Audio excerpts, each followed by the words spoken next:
Hello students, स्वागत है हमारे चैनल पर। आज हम लेकर आए हैं आपके लिए स्टूडेंट्स प्रभा हिंदी कार्यपुस्तिका, जो कि क्लास 6 और 7 के लिए है। यहाँ हमने कार्यपत्रक 35 तक सभी हल करके अपने चैनल पर डाल दिए हैं। आपने देख लिए होंगे। यदि नहीं देखे हैं स्टूडेंट्स, आप हमारे चैनल पर जाकर देख सकते हैं। आज हम यहाँ करेंगे कार्यपत्रक नंबर 36 से लेकर के 45 तक, यानी कि 36 से लेकर 45 तक 10 कार्यपत्रक एक साथ करने वाले हैं। तो शुरू करते हैं कार्यपत्रक नंबर 36, जिसमें दक्षता है सूक्ष्म अवलोकन कर लिख पाने की। नीचे दिए गए चित्रों को ध्यान से देखिए, इनमें बहुत सारे अंतर हैं। ज़रा आप पता लगाइए कि कहाँ कहाँ और कौन कौन से अंतर हैं। तो स्टूडेंट्स, आप भी देख सकते हैं और हम भी देख सकते हैं। हमने यहाँ निशान लगाए हैं कि बहुत सारे अंतर यहाँ दिए हुए हैं, जिनको हमने गोला किया है। देख लीजिए, जैसे इस बोर्ड में चित्र में अंतर है, यहाँ इस झोंपड़ी में अंतर है, यहाँ पर अंतर है ना, इधर अंतर है। ये देखिए, बहुत सारे अंतर हमने यहाँ पर निशान लगाए हैं। आप भी इन अंतर को ढूंढ सकते हैं। ये देखो, ठीक है। अब है कार्यपत्रक नंबर 37, जिसमें दक्षता है व्यवहारिक व्याकरण की, विराम चिन्हों को पहचान कर पाने की। प्रश्न नंबर 1 है, नीचे दिए गए विराम चिन्हों का प्रयोग करते हुए एक एक वाक्य बनाइए। तो सबसे पहले दे रखा है क्वेश्चन मार्क, यानी कि प्रश्नवाचक चिन्ह। तो इसके लिए हमने वाक्य बनाया है, क्या तुम आज बाजार जाओगे, और आगे प्रश्नवाचक चिन्ह लगा दिया है। दूसरा देखिए, अरे वाह, यानी जब हम आश्चर्य से कहते हैं, खुश होकर कहते हैं, तो ये चिन्ह लगता है। एक डंडे के नीचे छोटी सी बिंदी लगती है। अरे वाह, तो वाह के बाद में चिन्ह आ जाएगा, तुमने तो बहुत सुंदर फ्रॉक पहना है। फिर है पूर्ण विराम चिन्ह, जिसको पूरा वाक्य हो जाने के बाद में लगाया जाता है। राम की पत्नी का नाम सीता था, और आगे ये पूर्ण विराम लग जाएगा। फिर है कोमा, सोहन, कोमा, मोहन और प्रियंका एक साथ पढ़ते हैं। दो जो शब्द होते हैं या नाम होते हैं या किसी चीज़ को अलग करने के लिए कोमा का प्रदर्शन किया जाता है या लगाया जाता है। प्रश्न नंबर 2 है, दिए गए वाक्यों में उचित विराम चिन्ह लगाइए। क पर वाक्य दे रखा है, तुम यहाँ कितने बजे आई। तो यहाँ ये प्रश्नवाचक चिन्ह है, तो हम लास्ट में प्रश्नवाचक चिन्ह यहाँ पर लगा देंगे, जैसे हमने लगाया है। फिर अरे, अरे के बाद में ये चिन्ह लग जाएगा। विमलेश, तुम गोविंद के घर जाओ, और जाओ के बाद में पूर्ण विराम चिन्ह लग जाएगा। फिर है, तुम बाजार जाकर तेल, कोमा लग जाएगा ये। फिर चीनी, फिर कोमा लग जाएगा। चावल और घी लाना, और लाना के बाद में पूर्ण विराम। अगला है, मेरा नाम सिम्मी और मेरी बहन का नाम सानू है। यहाँ भी फिर फुल स्टॉप यानी कि पूर्ण विराम लग जाएगा। प्रश्न नंबर 3 है, दिए गए वाक्यों को पढ़िए और कोष्टक में पूछे गए विराम चिन्हों पर सही का निशान लगाइए। वाह, कितना सुंदर सोल है। तो ये विस्मयादिबोधक चिन्ह है, जो ऊपर भी हमने लगाया था। तुम कहाँ जा रहे हो, तो ये प्रश्नवाचक चिन्ह है। पवन और अमन अच्छे मित्र हैं, तो यह पूर्ण विराम चिन्ह है। आज मैंने हलवा, पूड़ी और जलेबी खाई, तो ये जो अंदर दे रखा है ये अल्प विराम यानी कि कोमा है। ठीक है। अब है कार्यपत्रक नंबर 38, जिसमें दक्षता है परिवेशीय सजगता के बारे में समझना। अलग अलग तरह के काम करने वाले कुछ पद या नाम दिए हुए हैं, इनके बारे में लिखिए। सबसे पहले दे रखा है सैनिक। तो सैनिक देखिए, हमारे देश की सुरक्षा करते हैं। वे सर्दी, गर्मी, वर्षा में भी डटे रहते हैं। फिर किसान, किसान खेतों में अनाज उत्पादन करते हैं। किसान को अन्नदाता कहा जाता है। फिर है वैज्ञानिक, ये देश की उन्नति के लिए नए नए आविष्कार करते हैं, जिनसे हमारा जीवन सुविधाजनक हो गया है। दर्जी, ये कपड़े सिलने का कार्य करते हैं। शर्ट, पैंट, कुर्ता, पाजामा आदि हर तरह का कपड़ा सिल देते हैं। प्रश्न नंबर 2 है, आपके आसपास अलग अलग काम करने वाले लोगों के बारे में चर्चा करें। उनके व्यवसाय के बारे में लिखिए। सबसे पहले हमने लिखा है लोहार के बारे में। लोहे के औजार व अन्य सामान जैसे खिड़की, दरवाजे, कुर्सी, टेबल आदि बनाते हैं। अगला लिखा है सुनार, सोने चांदी के आभूषण बनाने का कार्य करते हैं, जो हमारे तन की साज सज्जा करते हैं। अगला लिखा है कुम्हार, मिट्टी के बर्तन, खिलौने, मटके, सुराही, मूर्तियाँ आदि बनाते हैं। फिर है हलवाई, तरह तरह की मिठाइयाँ बनाते हैं जो सभी को प्रिय होती हैं। फिर है कार्यपत्रक नंबर 39, जिसमें दक्षता है संदर्भ के साथ शब्दों को अर्थ को समझ पाने की। सबसे पहले दे रखा है जिन शब्दों में एक से अधिक अर्थ होते हैं उन्हें अनेकार्थी शब्द कहते हैं। जैसे हार के 2 अर्थ होते हैं, पराजय और माला।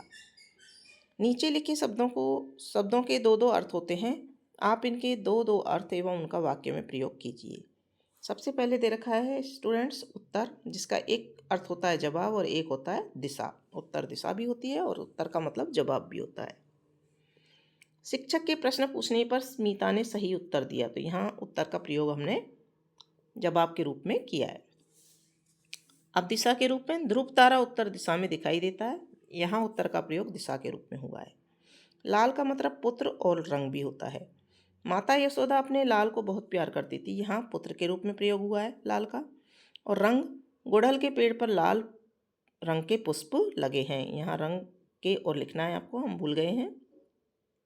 गुड़हल के पेड़ पर लाल रंग के पुष्प लगे हैं, तो यहाँ पर रंग के लिए प्रयोग होगा। फिर है आम। आम का मतलब साधारण और फल का नाम भी। आम जो हम खाते हैं उस फल का नाम भी होता है। देवेंद्र जी बड़े नेता होते हुए भी आम आदमी की तरह रहते हैं, यानी कि साधारण आदमी की तरह रहते हैं। और फल का नाम, फलों का राजा आम मुझे बहुत पसंद है, तो आम बच्चों आपको भी बहुत पसंद होगा, तो यहाँ फल का प्रयोग हुआ है।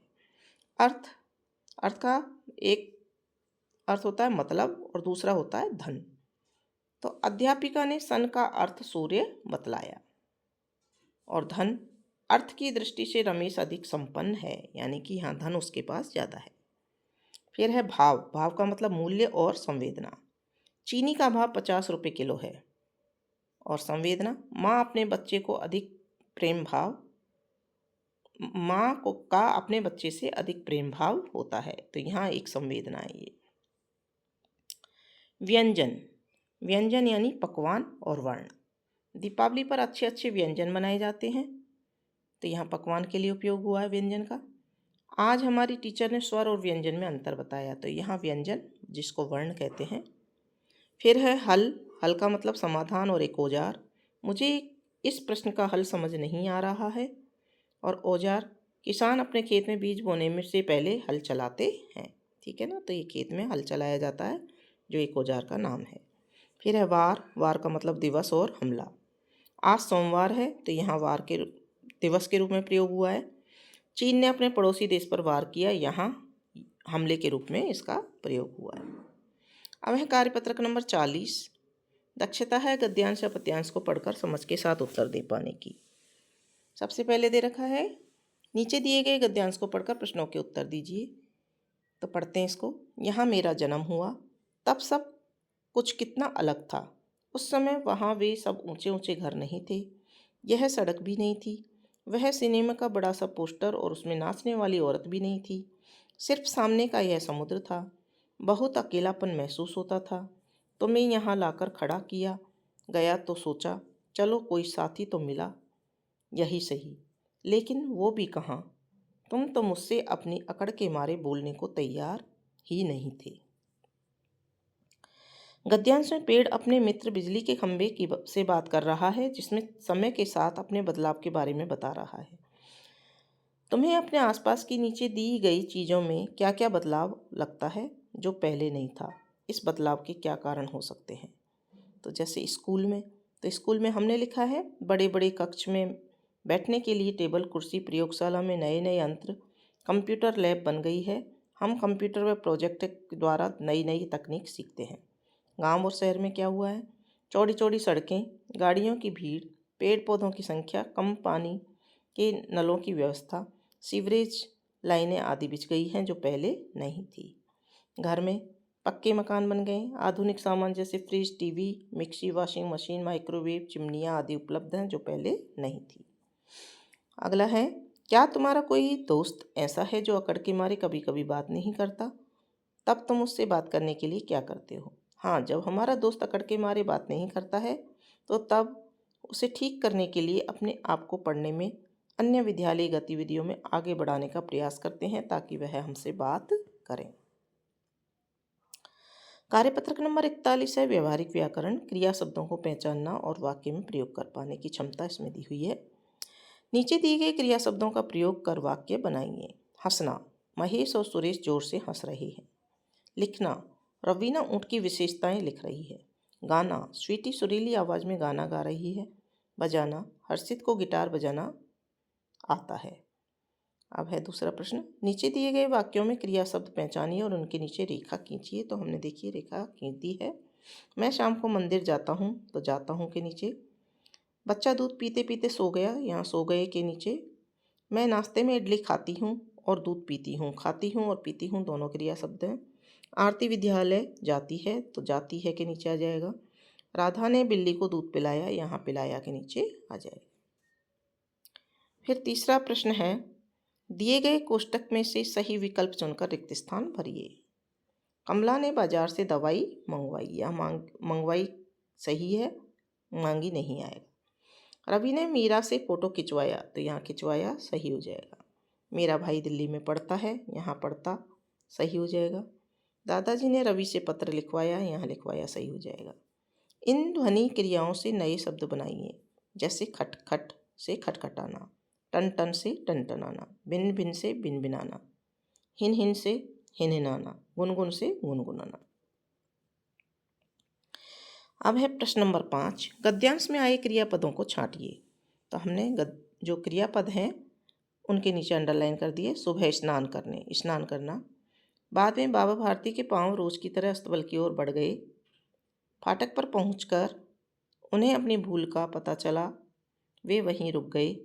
सुल्तान के बाबा ने पैरों की आवाज़ पहचान ली और वह हिनहिनाया। वे खुशी से दौड़ते हुए अंदर घुसे और घोड़े के गले से लिपट गए। तो यहाँ हमने लिखा है स्नान करने, बढ़ गए, पहुंचकर, भूल, पता चलना, रुक गए, पहचान ली, हिनहिनाया, दौड़ते हुए घुसे और लिपट गए। ये क्रिया शब्द हैं। ठीक है। अब है कार्यपत्रक नंबर 42, देखी हुई परिवेशीय वस्तुओं जानकारियों पर सहज अभिव्यक्ति कर पाना। खांसी जुकाम व गले की खराश के लिए आयुर्वेदिक व असरकारक औषधि तुलसी, अदरक, शहद और मुलेठी और कफ सिरप दी हुई है। ऊपर छपी सामग्री को कहा जाता है, क्या कहा जाता है? विज्ञापन। तुलसी और शहद के गुणों सहित का अर्थ होता है, इसमें तुलसी और शहद के औषधीय तत्व शामिल है। यह विज्ञापन किसका है? यह विज्ञापन कफ सिरप का है। इस विज्ञापन में दी गई दवाई में कौन कौन सी औषधियों का मिश्रण है? तुलसी, अदरक, शहद और मुलेठी का मिश्रण है। यह दवाई किस रोग के लिए है? यह दवाई खांसी जुकाम गले की खराश के लिए है। आपके घर पर खांसी जुकाम के लिए क्या क्या घरेलू दवाइयाँ देते हैं, लिखिए। अदरक व शहद का रस, अदरक को सेक कर नमक लगाकर, नमक के पानी के गरारे और हल्दी का पानी। ठीक है।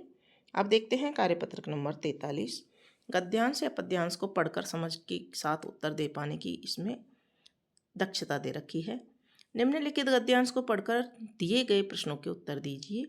दुनिया भर की खोज खबर देने के लिए हमें इधर उधर दौड़ भाग करनी पड़ती है, यहाँ वहाँ आना जाना है, कभी वायुयान से, कभी रेल मोटर से, कभी साइकिल से, तो कभी किसी झोले में झूलकर।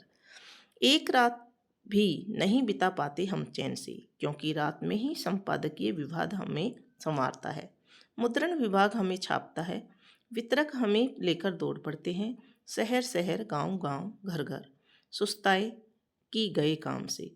सूर्योदय होते होते तो हम लोगों के हाथों में होते हैं, हम अखबार हैं, सबके साथ हैं, सबके पास हैं। ऊपर दिए गए गद्यांश में आए योजक चिन्ह वाले शब्द छांट कर लिखिए। तो हमने योजक चिन्ह वाले लिखे हैं इधर उधर, दौड़ भाग, यहाँ वहाँ, आना जाना, रेल मोटर, शहर शहर, गांव गांव, घर घर, होते होते।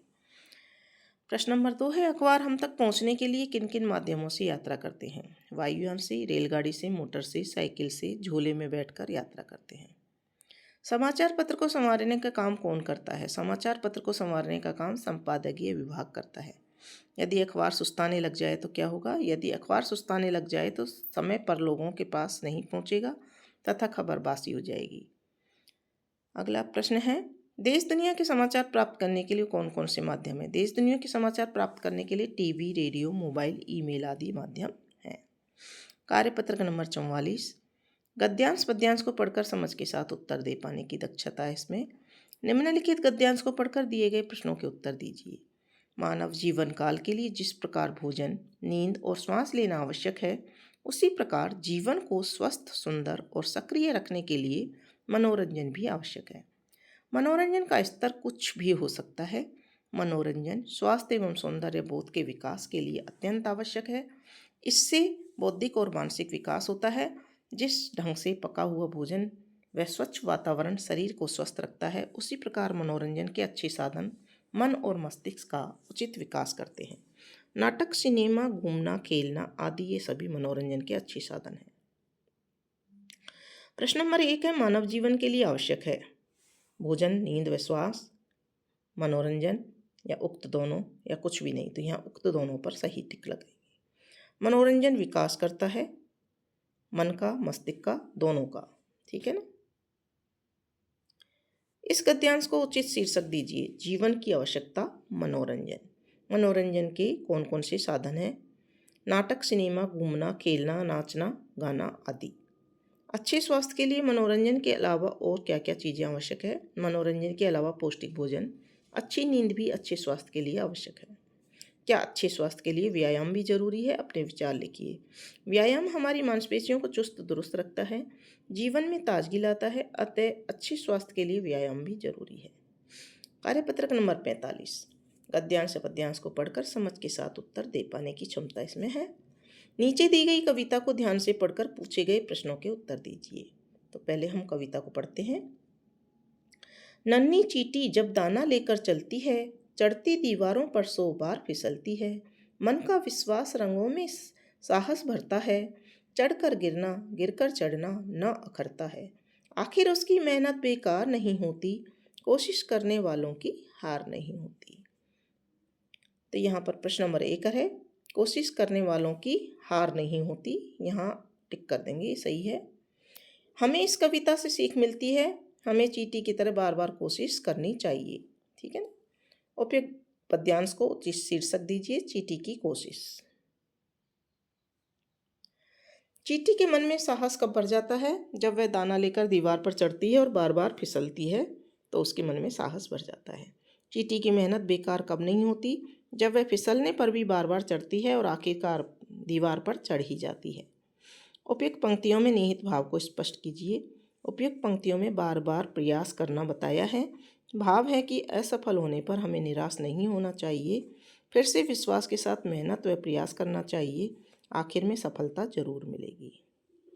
तो इसी के साथ में स्टूडेंट्स आपका ये कार्यपत्रक नंबर 45 भी कंप्लीट हो जाता है। तो यहाँ हमने इस वीडियो 10 कार्यपत्रक देखे हैं, कार्यपत्रक नंबर 36 से लेकर कार्यपत्रक नंबर 45 तक। इससे आगे हम इसी तरह की कार्यपत्रक डालते रहेंगे।